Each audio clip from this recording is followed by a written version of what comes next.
Bismillahirrahmanirrahim. Assalamualaikum warahmatullahi wabarakatuh. Perkenalkan, nama saya Wasarina. Saya dari jurusan Ilmu Pemerintahan Angkatan 2019.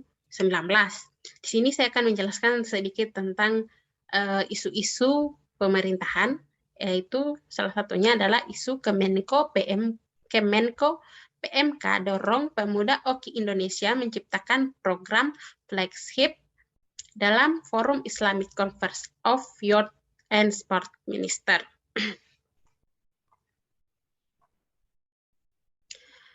Deputi Bidang Koordinasi Peningkatan Kualitas Anak Perempuan Pemuda Kemenko PMK menerima audiensi pengurus Organisasi of Islamic Conference dalam kurung OIS Youth Indonesia atau Pemuda OKI Indonesia. Audiensi diterima oleh Asisten Deputi Pemberdayaan Pemuda Linda Restaningrum, Asisten Deputi Moderasi Beragama, dan Asisten Deputi Pendidikan Keagamaan.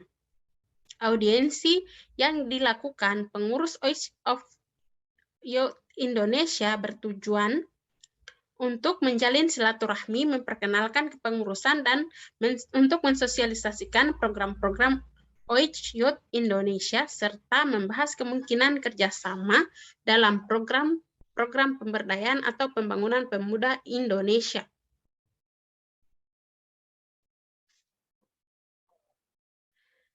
Deputi Bidang Koordinasi Peningkatan Kualitas Anak Perempuan dan Pemuda Kemenko PMK menerima audiensi pengurus Organisasi of Islamic Conference atau OIC Youth Indonesia atau Pemuda OKI Indonesia. Audiensi diterima oleh Asisten Deputi Pemberdayaan Pemuda Linda Restaningrum, Asisten Deputi Moderasi Beragama, dan Asisten Deputi Pendidikan Keagamaan. Audiensi yang dilakukan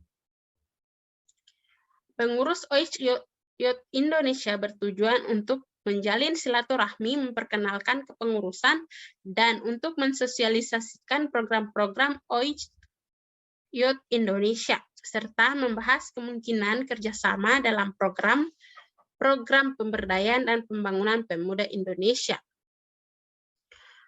OIS Youth Indonesia atau Pemuda OKI Indonesia adalah organisasi yang didirikan untuk meningkatkan hubungan antar pemuda Islam di Indonesia dan negara-negara OKI, serta memfasilitasi kemitraan antara organisasi kepemudaan di Indonesia. Misi OIS Youth Indonesia adalah berperan aktif dalam melestarikan dan menanamkan nilai-nilai Pancasila, terlibat dalam memecahkan masalah global, isu-isu regional dan internasional yang aktual, dan mengikuti perkembangan global saat ini, ungkap Presiden OIS Youth Indonesia Astrid Nadia Rikita. Indonesia adalah negara dengan jumlah penduduk Muslim terbesar di dunia. Berdasarkan data yang dilansir oleh DPU Forum on Region dan Public Life, penganut agama Islam di Indonesia sebesar 209,1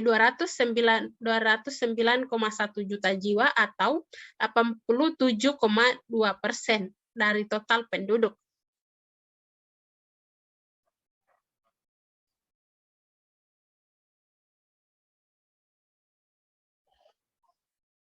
Jumlah itu merupakan 13,1% dari seluruh umat Muslim di dunia. Oleh karenanya, sudah selayaknya pemuda Indonesia dapat berkiprah di kancah global melalui peran serta aktif pemuda dalam pembangunan global. Pemerintah dan berbagai pihak terkait perlu untuk mendorong agar mendukung dan memfasilitasi pemuda Indonesia untuk berkiprah secara nasional secara maksimal.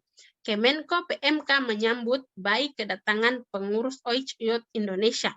Program dan kegiatan yang telah dilakukan oleh OIS Youth Indonesia sejalan dengan sangat mendukung pencapaian target program prioritas peningkatan kualitas pemuda yang tercantum dalam RPJM UN 2020 hingga 2024.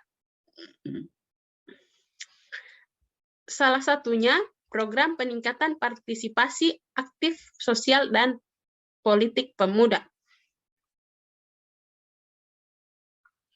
Isu pembangunan pemuda dalam RPJMN 2020 hingga 2024 ditunjukkan untuk mewujudkan agenda pembangunan nasional ketiga, yaitu meningkatkan sumber daya manusia yang berkualitas, berdaya saing. Untuk mewujudkan agenda tersebut, pemerintah tidak dapat mencapainya sendiri, memerlukan kolaborasi dan sinergi secara berkelanjutan.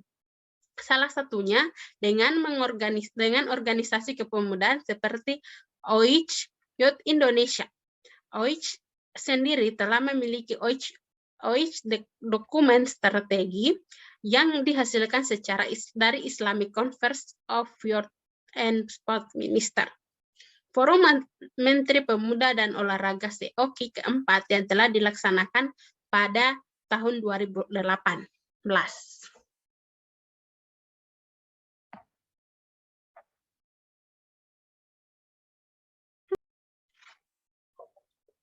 Tujuan tersusunnya dokumen strategi tersebut yaitu sebagai pedoman yang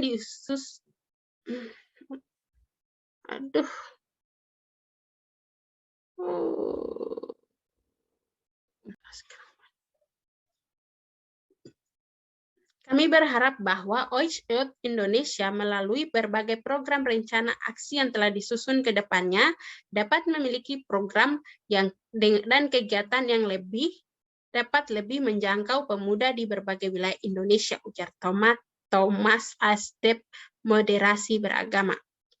Selain itu, OIC Youth Indonesia diharapkan menjadi organisasi pemuda yang dapat mendorong sikap moderasi beragama pada kalangan pemuda.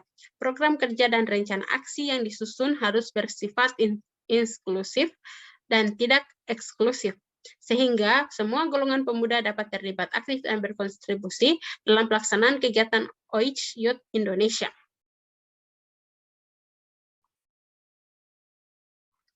OIC Youth Indonesia memiliki kompetensi yang sangat besar untuk dapat mendidik pemuda tentang tren terkini dalam teori dan praktik hubungan internasional, komunikasi efektif, dan diplomasi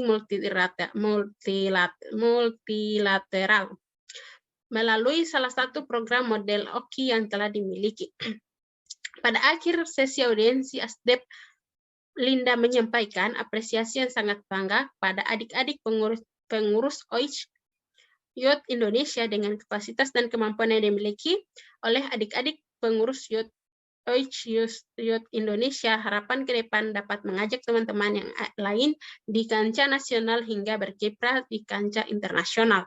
OIC Youth Indonesia dan Kemenko PMK bersepakat untuk saling mendukung satu sama lain dalam mengembangkan program rencana aksi yang dimiliki dalam mendukung pembangunan pemuda. Pasalnya, strategi pemuda yang menjadi dasar pelaksanaan OIC Youth Indonesia selaras dengan strategi pembangunan pemuda di Indonesia yang telah tercantum dalam Peraturan Presiden Nomor 43 Tahun 2022 tentang koordinasi strategi lintas sektor penyelenggaraan pelayanan kepemudaan. Bentuk tindak lanjut ke depannya yaitu dengan memberikan akses dan memperkenalkan OIC Youth Indonesia dengan kementerian atau lembaga di bawah koordinasi Kemenko PMK yang memiliki program kegiatan yang selaras dengan misi dan tupoksi dari OIC Youth Indonesia.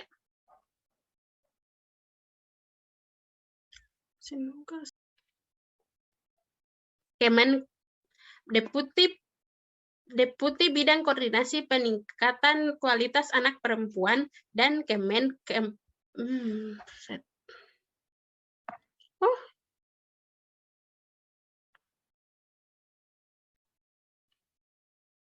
Isu yang kedua yaitu sedimentasi Teluk Kendari kian mengkhawatirkan.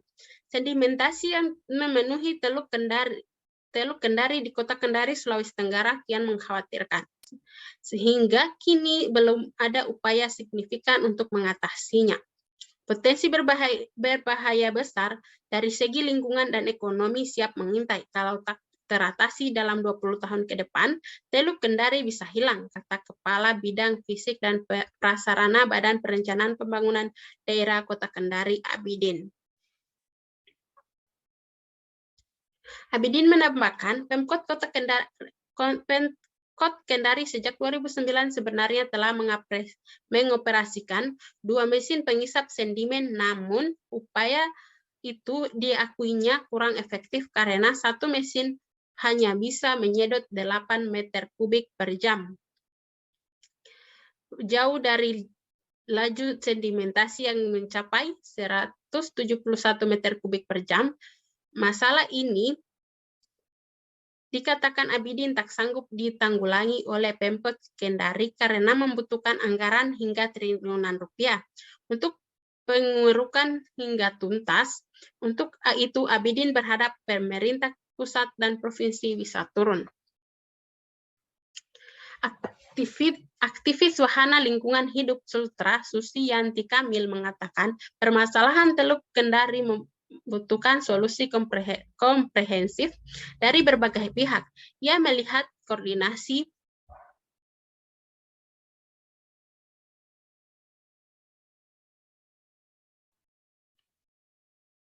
isu yang kedua yaitu sedimentasi Teluk Kendari kian mengkhawatirkan.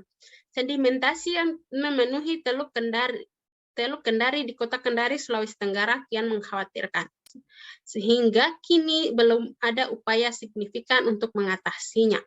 Potensi berbahaya besar dari segi lingkungan dan ekonomi siap mengintai. Kalau tak teratasi dalam 20 tahun ke depan, Teluk Kendari bisa hilang, kata Kepala Bidang Fisik dan Prasarana Badan Perencanaan Pembangunan Daerah Kota Kendari, Abidin. Abidin menambahkan, Pemkot Kendari sejak 2009 sebenarnya telah mengoperasikan 2 mesin pengisap sedimen, namun upaya itu diakuinya kurang efektif karena 1 mesin hanya bisa menyedot 8 meter kubik per jam. Jauh dari laju sedimentasi yang mencapai 171 meter kubik per jam, masalah ini dikatakan Abidin tak sanggup ditanggulangi oleh Pemkot Kendari karena membutuhkan anggaran hingga triliunan rupiah untuk pengurukan hingga tuntas. Untuk itu Abidin berharap pemerintah pusat dan provinsi bisa turun. Aktivis wahana lingkungan hidup Sultra, Susiyanti Kamil, mengatakan permasalahan Teluk Kendari membutuhkan solusi komprehensif dari berbagai pihak. Ia melihat koordinasi